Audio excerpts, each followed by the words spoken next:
We feast first with the eyes. This is a quote from Bebe Black Carminito, and she is talking about how we savor the aesthetic experience of food before we eat. Our first spot of enjoyment is looking at what we're eating. You are in for a real treat today because Bebe has joined us here on the Modern Creative Woman podcast so that you can hear all about the aesthetics of food and start to change the way you think about what you're eating and make it a fully aesthetic experience. Bebe Black Carminito is a food stylist and a recipe developer. She creates gorgeous content on Instagram. She's also a cooking teacher and has a long career as a professional makeup artist. She has a new cookbook out called the Curated Board, Inspired Platters and Spreads for Any Occasion. And I met her recently at this incredible space in San Francisco called the Finery. And I knew immediately that I wanted to introduce her to you. She hosts 3 global cookbook clubs, and she's contributed far and wide to the culinary scene. And if you are a home chef, you know Bebe. She went to the San Francisco Cooking School and started her culinary career at A16, which is an acclaimed restaurant in San Francisco. She lives in the city, and she describes it as living in a teeny tiny apartment with her husband and best friend, David. And he comes up again in this interview, and when I met him, he really is a delight. So let's get into this. Let's get this started.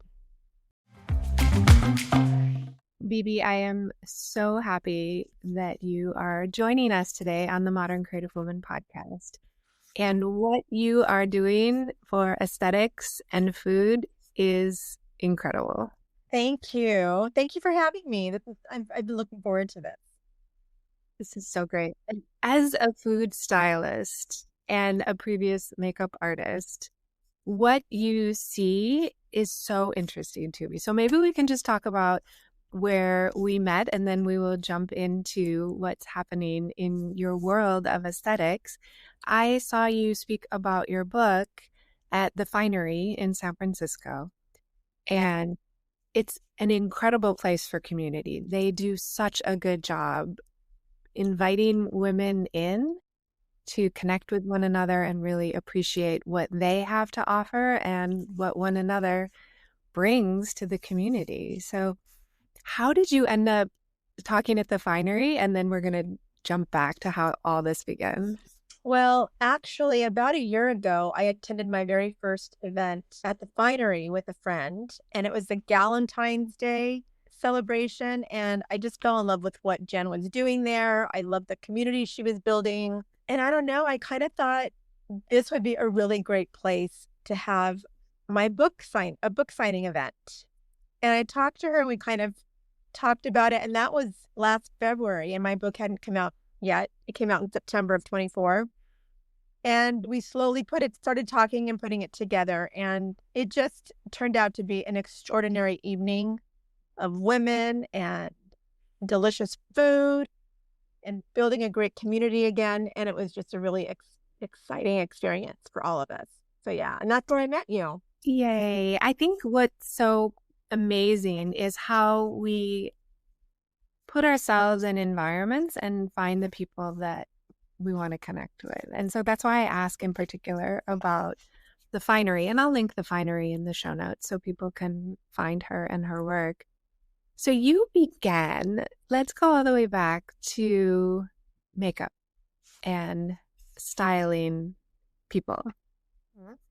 Well, I love beauty. I've always been a fan of beauty products and aesthetics. And I did makeup for several years. I did theater makeup. I did bridal makeup. I did regular makeup in retail. I was a trainer for a couple of different brands.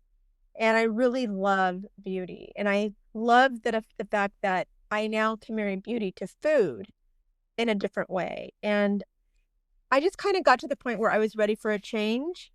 And I started working in I'd always wanted to be in the food industry. Martha Stewart kind of paved the way back in the day. I thought, one of these days, I want to be in the food industry.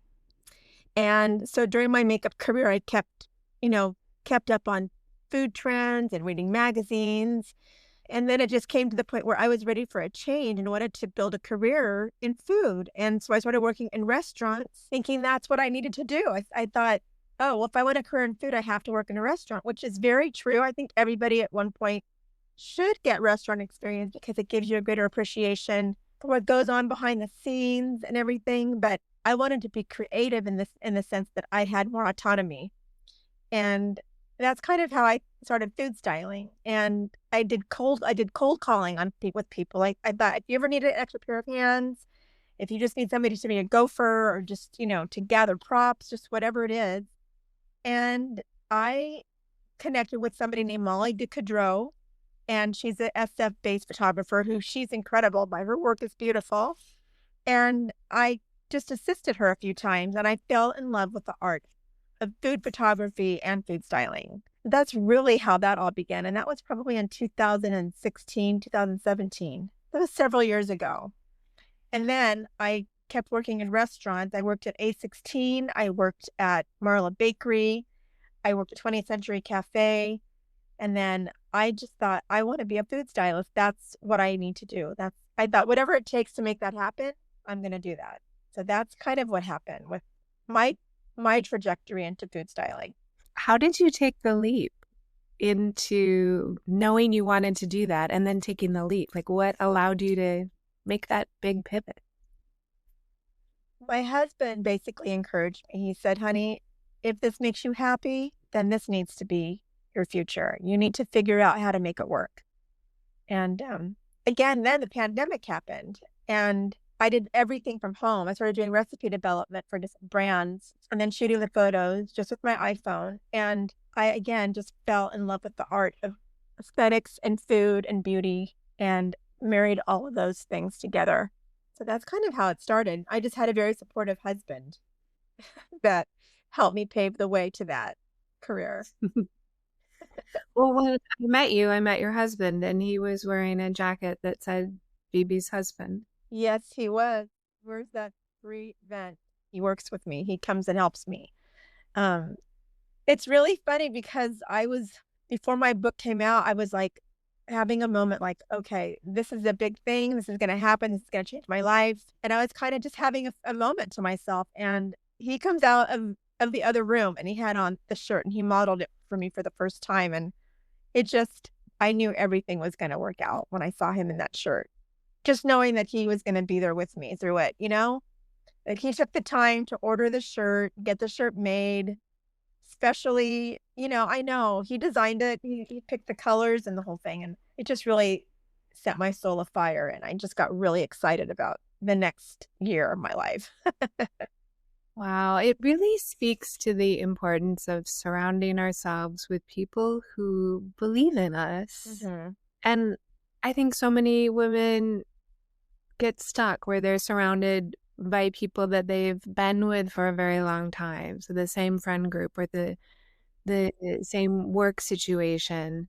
And they maybe don't notice if someone is pushing or supporting them. Or when they come across someone who's pushing and supporting them, it feels scary or it feels really good. Mm-hmm. To have your husband.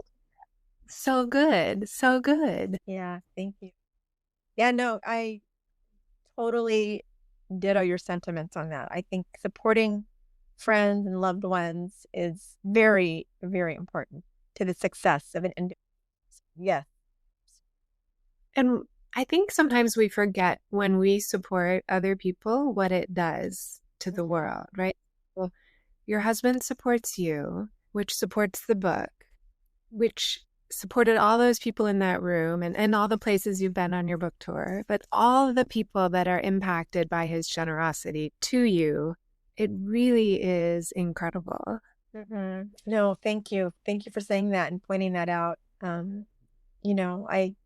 so grateful for his support. I could tell, and I could tell how much he loves you when I saw him. He does. and vice versa. We support Yeah. each other in every capacity of our lives. So thank you for saying that. Yeah. Do you have a comment for me about what you said? We first start feasting with our eyes Right? when we're looking at food. And I'll tell you my response to that, but I want to hear your explanation of feasting with our eyes. When you see food laid out a specific way and you know that the person that prepared it just took the time to make it look beautiful and inviting, you feast with your eyes first and you think, that looks delicious. That looks vibrant. I want to partake. And that was one of my key elements. Every time that we shot for the book, I thought we want this to look appetizing. We want it to look punchy, vibrant, fresh. And that's kind of the aesthetic that we shot with. We wanted it to be really vivid and colorful and it to look like it's a convivial scene where people could enjoy. And I think that when we feast with our eyes first, it just means that you know that the person that prepared it lovingly created it for you to enjoy it. And I think it's those little touches that just make it all the more special. I absolutely agree. And I'm such a visual person, and I thought it was sort of me. I'm a visual person. Actually, it's all of us. 60% of the brain is interacting with our occipital lobe. So we have so much of our brain activated through sight.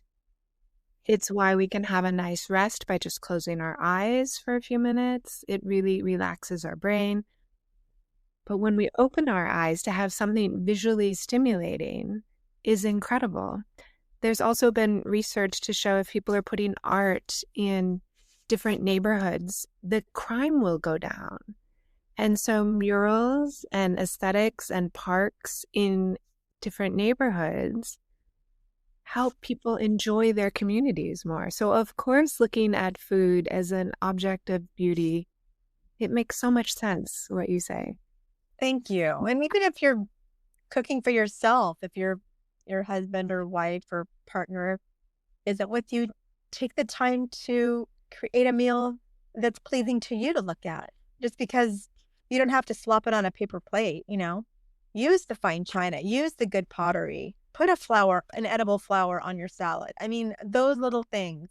Use the good silverware, It's romancing the everyday, making those little moments for yourself really, really elevated. And even if David's not here, I try to remember that. I mean, sometimes if I'm busy working and have a deadline, that sometimes doesn't always happen, to be completely honest. But more often than not, I like to have pretty food just for myself.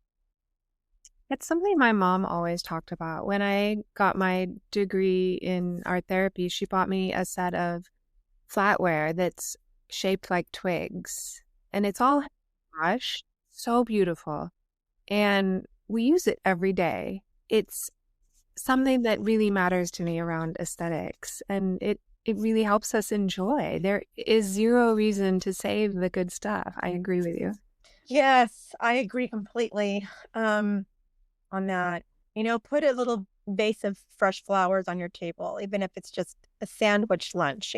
Just take those little moments and make them really magical. Romance every moment, romance every day, You mindfulness. Yeah, not. The idea of pausing and being aware is so essential. It's a huge part of the work that I do in acceptance and commitment therapy. It's what I'm striving for constantly, is to be in the present. And all the research shows we suffer less when we're in the present than when we're dreaming or ruminating about something we don't like. But even just being caught up in thoughts while we're doing something else, we enjoy it less. So when you talk about light a candle, put a flower, it takes so little time. Why not enjoy it? And it's a critical component for people experiencing their world in a different ways, to just make contact. I love that. Mindfulness. Don't just wolf down something, Like, think about I like to think about where the provenance of the food, like where it came from. I like to think about those things. Like, where was this corn harvested? All those little things. Where was this lettuce grown? Like, who are the farmers? I try to think of that in a mindful way. And then when I connect with my food, I just enjoy it even better. Take a beat, think about those little things. I think a lot of times people eat so fast that they don't enjoy it as much. And food is a source of enjoyment. It should be. I mean, it should be celebrated. And so I really feel that just taking a few moments to enjoy a good meal or a snack or appetizers or whatever, just connect mindfully. Mindfully, yeah. I grew up with an acre garden, and so I also like to think about where things came from. And my favorite thing that my dad and my grandfather grew was strawberries. And it's still my favorite food. And when I'm going to any kind of cultural potluck, I used to host those for students at the university.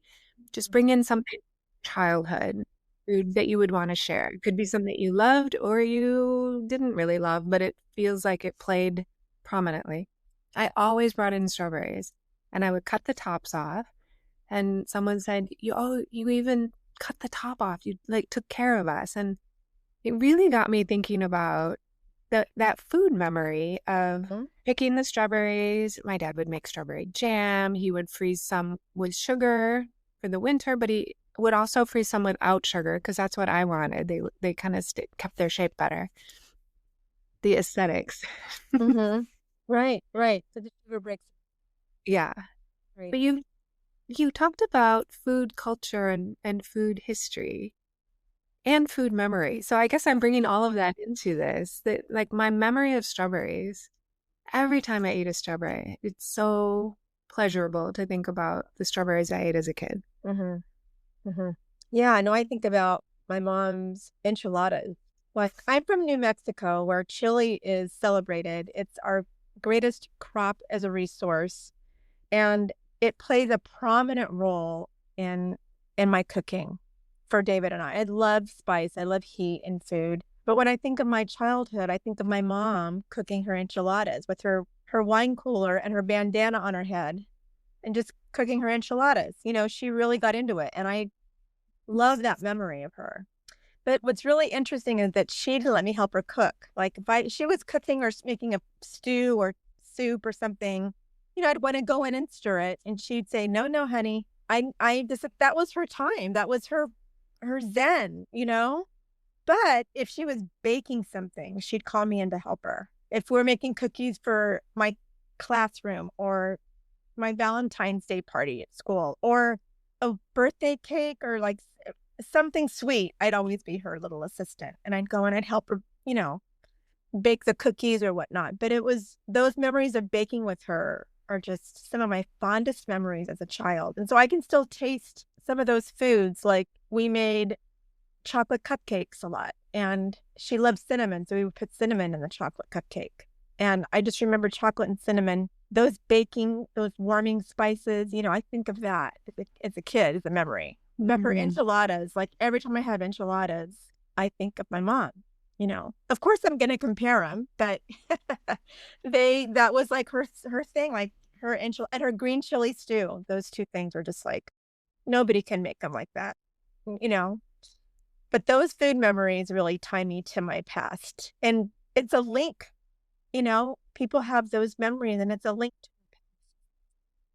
remember.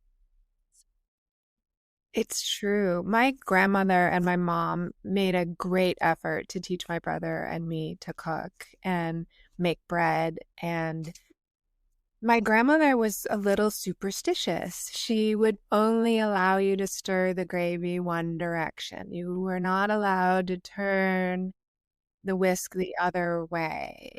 Do you have any food? I don't know why. Do you have any food superstitions? No, I'm trying to think. No, I don't think of a superstition. But I would ask my mom for recipes, and she'd say, "Oh, you take an eyelash of this, you take a pinch of that, you take this." She never wrote. I would give anything to have some of her. I have maybe 2 or 3 of her recipes from childhood, but the good ones, I'd give anything to have some of those recipes. So I'm going merely by, when I cook at home, I'm going by taste memory pretty much. But yeah, she just liked me to help her bake. I was her little baker assistant. I think she just thought that anybody else cooking, that was her space. That was her time to have her wine and just to relax. And I give her that. I think that I know how it is when I'm in my kitchen. Granted, it's 70 square feet. It's tiny, but I'm a hog in the kitchen. Like I want my space. It's like my office kind of thing.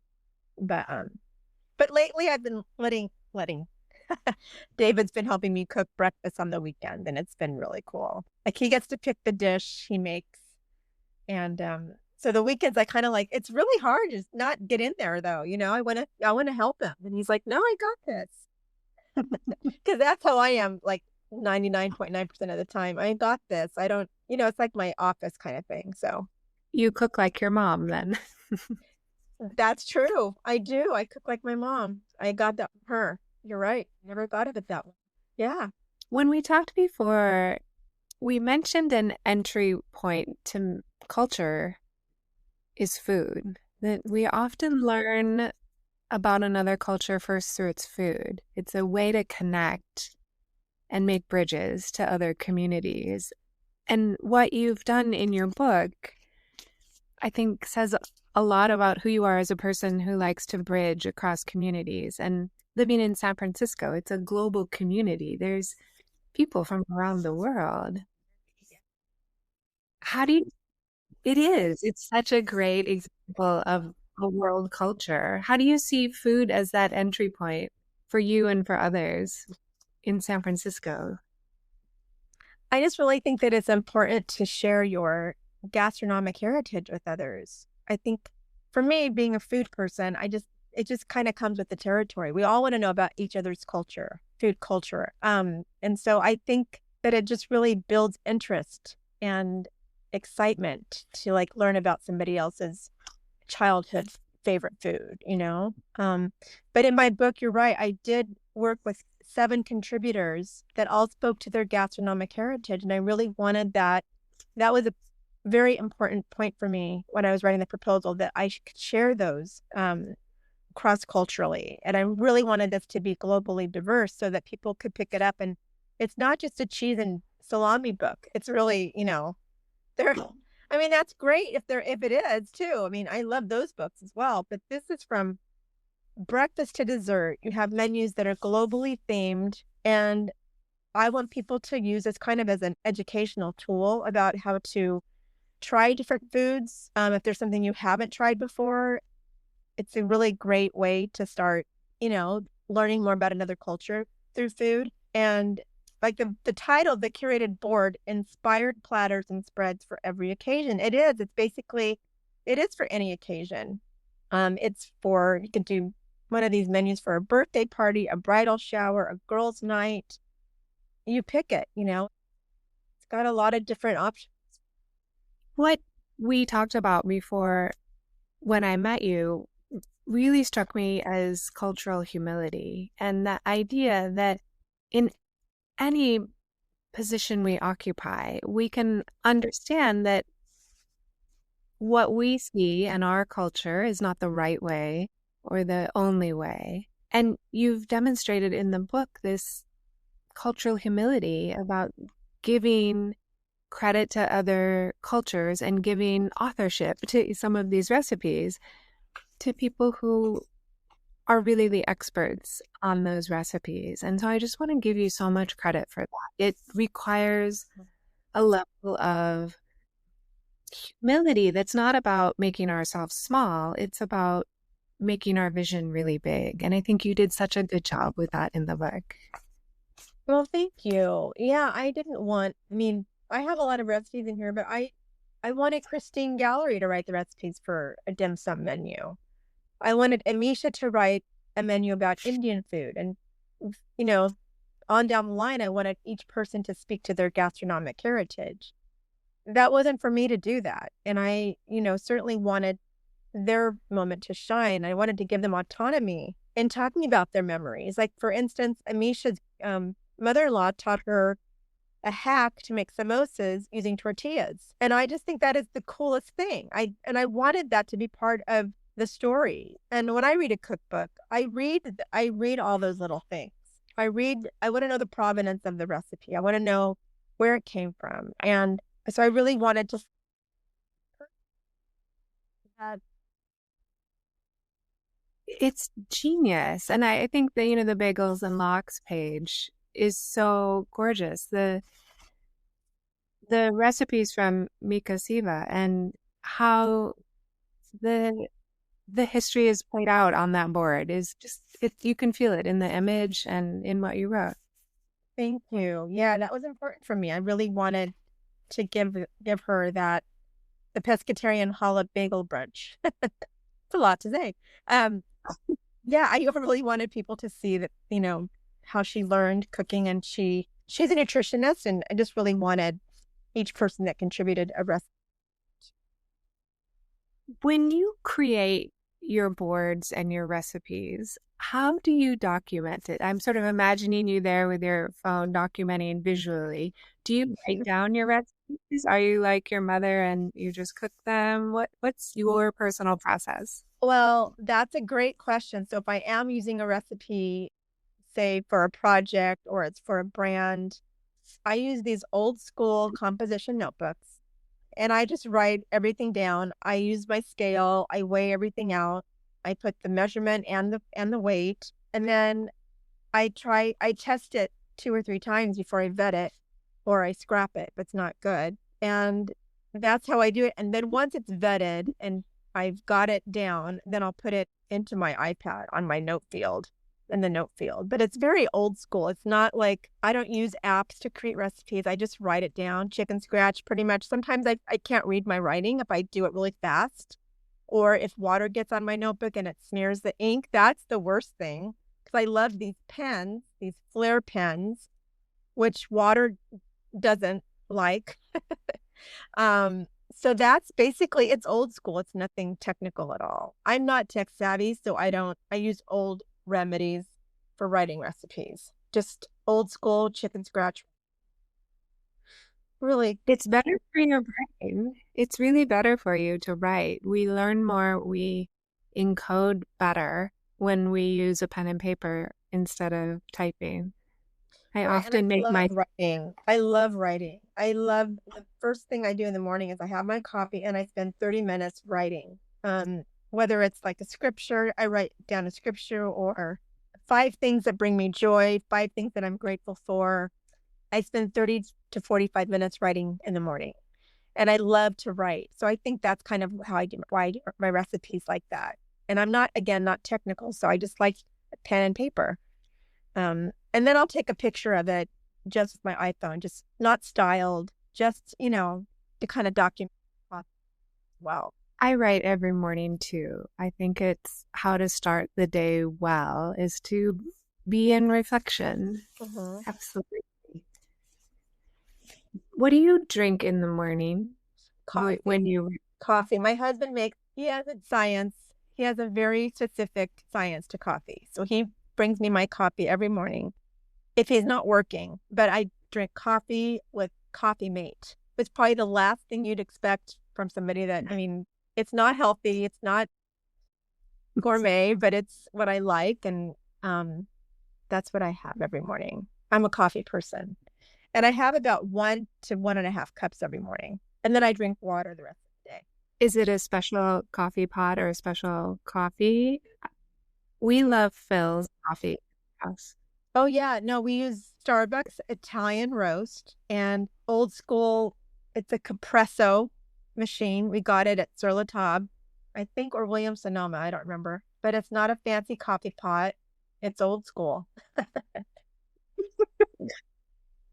And I drink a big East Fork pottery mug every morning. I think the idea of ritual is really important, that we have these rituals that nourish us, literally with food nourishing, mm-hmm. visually nourishing us, as you've described, feasting with our eyes, and the ritual of coffee and writing. I wonder about your decision to write a book and just kind of what that process was like from I'm going to write a book to now I have a publisher. How did that come about? Jeez, that is a great question.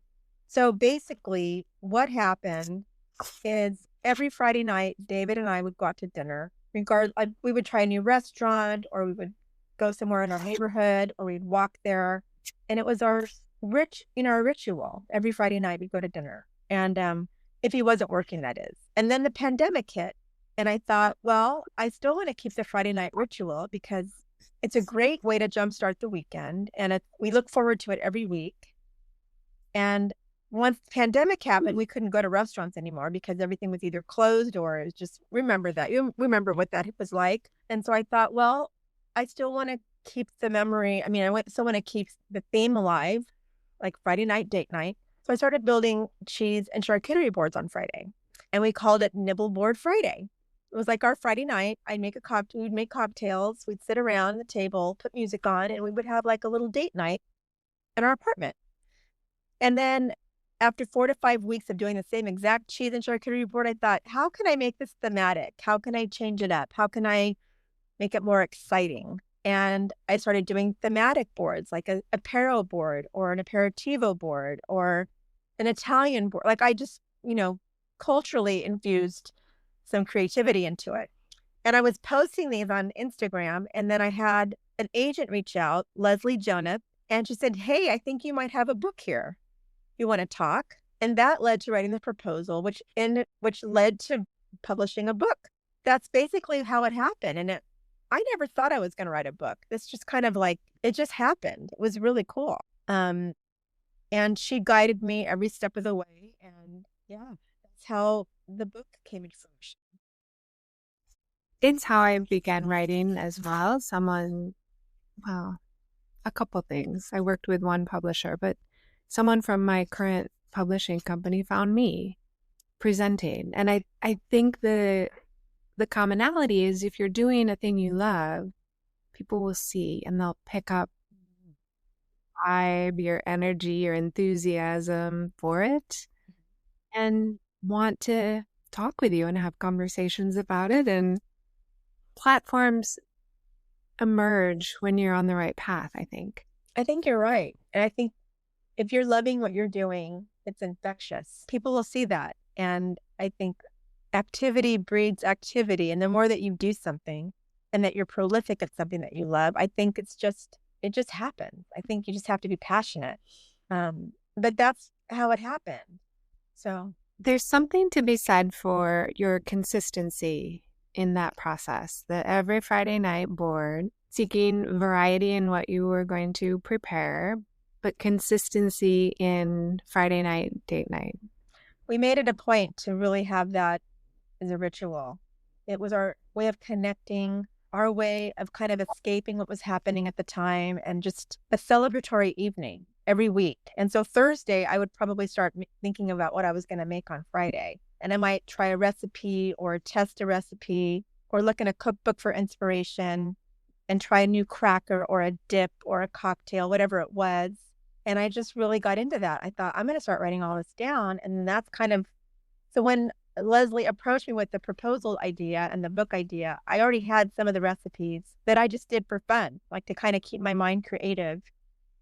And so I had something to submit in the proposal, and it was just a good way to stay above all of it, and not give in to all the chaos that was surrounding us. It was my little light spot. So I'd get really excited about a new ingredient or a new spice or a new, recipe that I was trying. And that was kind of the gateway to getting the book published. I think your consistency is very inspiring to do a thing once a week, and it was about community with your husband, and it has expanded to community with people around the world. Now, you've been very busy with a book tour. Mm-hmm. How did that come about? I knew when I wrote the book that I wanted to go to the East Coast, which we did. We went to Seattle, and I love meeting people in different parts of the country. And it was a really good way for me to, celebrate what I love. And we're still doing events, actually. It'll be a year in September, but we have events scheduled pretty much through the holiday season. And so I'm really excited about the next 4 months here. What's your next event? It's actually this next weekend at Emily Joubert on Saturday and Sunday. We're doing an event in San Francisco on Saturday from 2 to 4, and at their Woodside location on Sunday from 2 to 4. So that's our next event. So we just finished an event last weekend at Pepperjack Provisions, right literally in our neighborhood in the Sunset, and it was a really fun night. I made a board, and we met some other female women-owned businesses, and it was a really good turnout, and it was a really fun night. How did you go about setting up the book tour? Did you have someone help you with that? Did you look at places where you wanted to go? What was that process? I did. I worked with an amazing publicist. Her name is Andrea Burnett, and she was actually referred from Leslie, my agent, and she helped me line up pretty much most of the tour. And we would do calls, Zoom calls, and plan the events and whatnot. And then, so she was instrumental in getting a lot of those bookings. Nice. Did you at any point face imposter syndrome? Oh, we all. Yeah. Would you share a little bit about that? Because the more we share our own experience and how we relate to those thoughts, I think people really benefit from it. I think so many writers and creatives go through imposter syndrome. I think it's just par for the course. And I wasn't a writer. I was worried about that. I'm creative, but I'm not a writer. I'm still learning how to be a good writer. So I give all the credit to Kim Laidlaw, my editor, who helped me say everything succinctly and to the point and keep the recipes dialed in. Because my head notes were like 3 paragraphs long, some of them. I really wanted to tell the backstory. And she's like, you don't need to say all that. She kept it very, very to the point, but still very meaningful, and helped me share my narrative in a beautiful way. And her voice, it is my book, but without her, I would not have been able to do this. I give my team all the credit for this, because we are a team, and it's collaborative, and it's something that I couldn't have done alone. But I kept thinking, I'm not a writer. How am I going to do this? But if you keep looking at all the things that you're not, you're never going to get anything done. You're not. You'd have to say, you know what? I'm creative. I have an amazing editor. Kim Laidlaw, my editor. I know the two of us can say what we want to say here. Like, for instance, one time I put jalapeno cream cheese, but I didn't put it in the recipe, like where to put it in the recipe. Like, it was a list on the ingredient list, but it wasn't in the recipe. And she's like, Bebe, you're not telling people where to put the cream cheese. And things like that. It's like, I was so excited about the flavor of the dish that I was not putting one of the most important steps in the recipe. And so she just helped me say everything, I love my editor, Darcy. I've been with her for 17 years, maybe. I think, the way you're talking, I'm noticing a theme from the people that I've interviewed is so much gratitude and appreciation for the team, for the people that are helping. How is it that you, I don't know to do that, or understand that your role in the team is one piece of it? How do you hold that? I just know how I like to be treated. When I'm working on a project, I think that you treat people how you want to be treated. I think that it's a well-oiled machine. You're not an island. It's part of something bigger. It's community. And everybody that worked on this book, my designer, my publisher, my publicist, my web designer, my agent, my assistants on set, David, my husband. Everybody, just hope I'm not forgetting anybody. But all the contributors that put their blood, sweat, and tears into this book too. This is for everybody. And I just know how it feels when somebody says, good job, thank you for helping me, to me. So I want to in kind, turn that around to others. I think it's a huge piece of being creative is to give credit to others. I love that. How do you balance promoting the book and you with the imposter syndrome? How do you set forth, you do it in a very humble way, but how do you speak about it when the imposter syndrome is getting loud? I just try to shut it down, honestly. But it can be pretty crippling. It can really hurt you if you let it. And you have to get in front of it. And you have to recognize it and say, you know what? I'm not a writer. I'm not a scholar. I'm creative. So focus on what you're good at and let the rest happen, you know? I just know that I want to get something done, so I'm going to get it done. That's bottom line. And yeah, you have to keep your eyes open and just recognize the little signs. That little voice in your head, you have to know where to say, you know. But it's very common. It's very common. And I felt a little better once I did some research and like realized I'm not the only person that has this. It's a thing. So It is. It originally was a study at Harvard by a couple of women researching women at Harvard.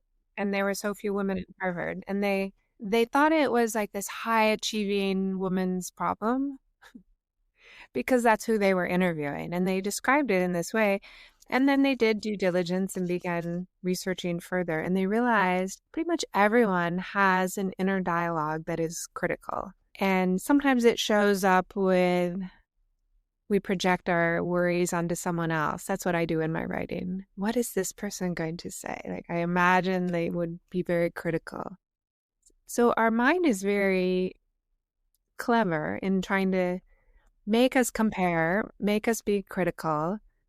And the way you just described getting ahead of it, I think is such a lovely description. I talk to my students about the idea of just taking your ego out of it. You're not your writing. You're doing writing. This doesn't have to be who you are.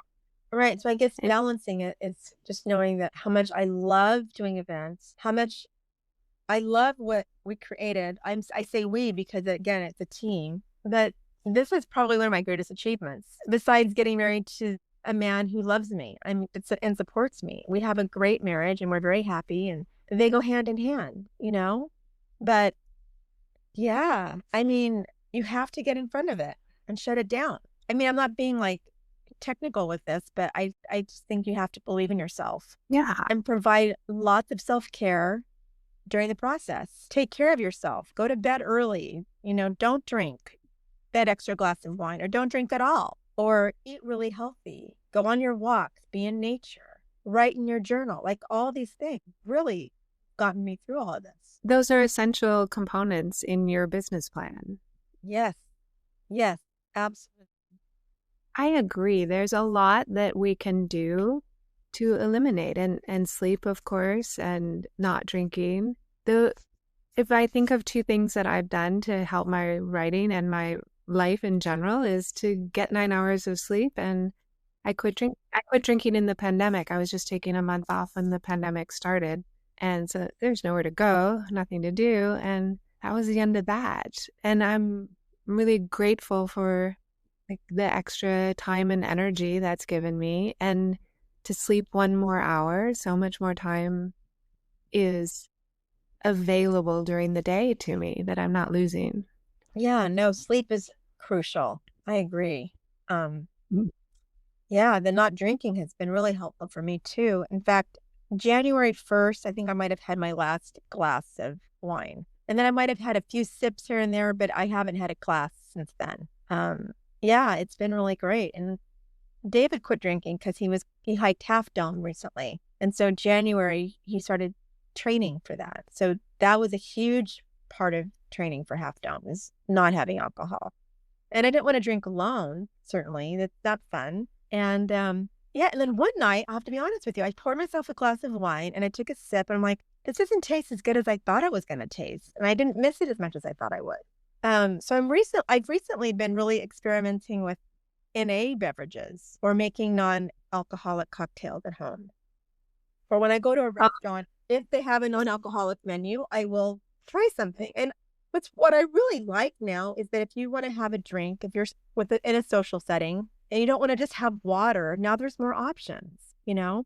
So I think that's really great when a restaurant in a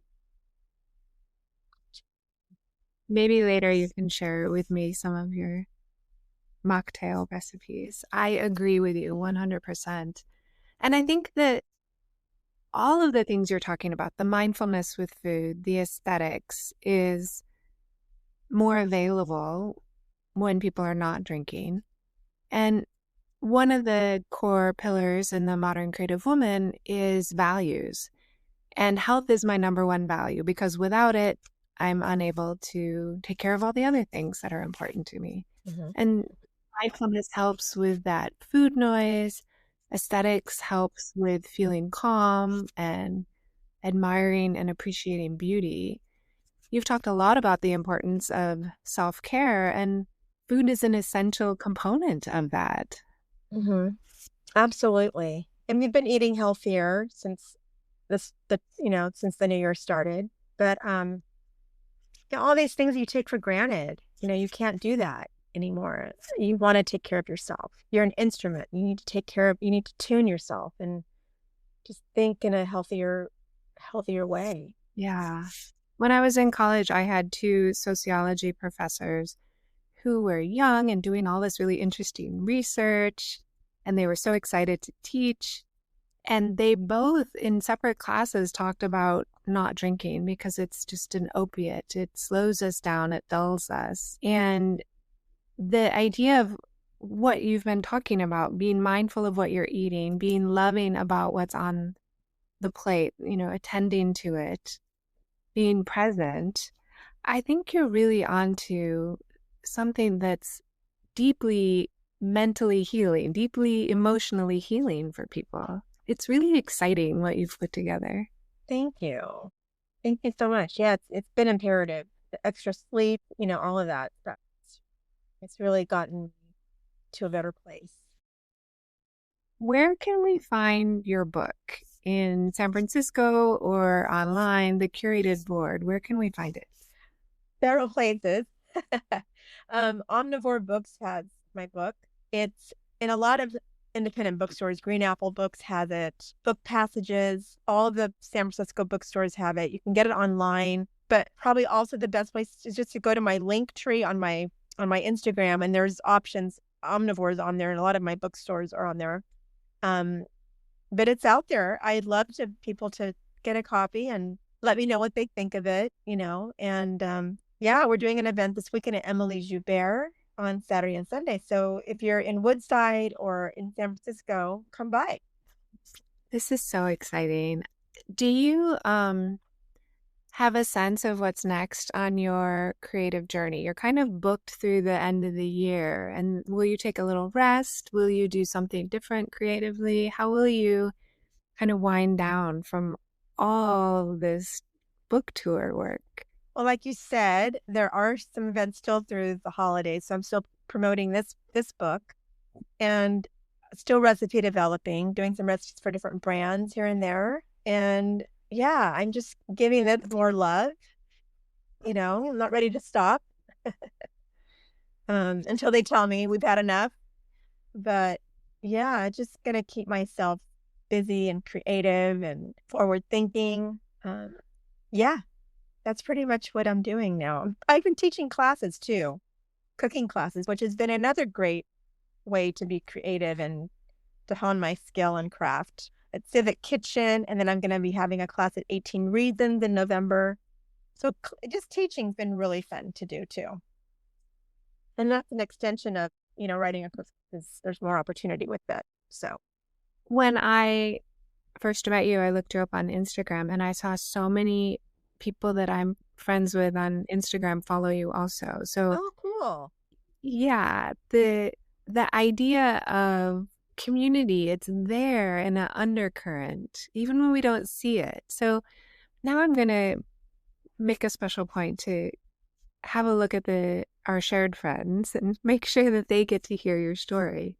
I want to say thank you so much for what you've done. There is this piece of how you've done it that is so inspiring to me. The aspects of appreciating your community, the support from your husband, from your publisher, the way that you've connected with people. You had such a great conversation at the finery.